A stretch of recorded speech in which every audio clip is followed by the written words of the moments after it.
This is the 6th year that we have been doing the China Shopper Report, and there are three main trends that we have observed in this year's report. First, FMCG growth continues to slow down, and as part of that slowdown, we see a divergence in growth rate between categories, channels, and brands that we have named two-speed. We see categories like packaged water and yogurt growing double-digit, and we see other beverage categories like CSD and like juice and ready-to-drink tea declining single double-digit.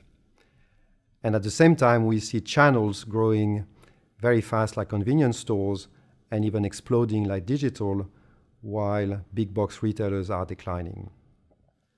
Second, we have observed that the growth rate in food and beverage is much lower than the growth rate in home care and personal care, and we were wondering why. And the main reason is because Chinese are not cooking at home anymore, or much less. They are in fact using delivery services to get food to their home or to their office, and or dining out, and therefore they are not visiting stores in the same way as before to buy the food that they need to be able to cook at home.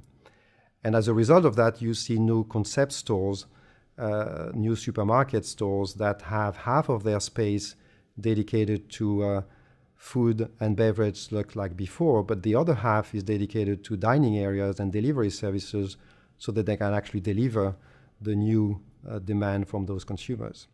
And third, despite all the changes that we have seen and that I have described, the slowdown in FMCG, the two-speed, and the explosion of digital, we see the engagement of consumers with brands not changing.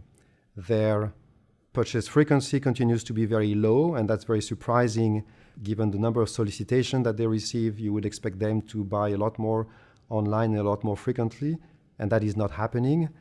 Similarly, with the ease of replenishment online, you would expect them to be a lot more loyal to brands, and this is not happening either. So despite all these changes, the good news for marketeers is that they need to continue to focus on penetration. They need to do it in a digital way, but the fundamentals of what they have to do has not changed.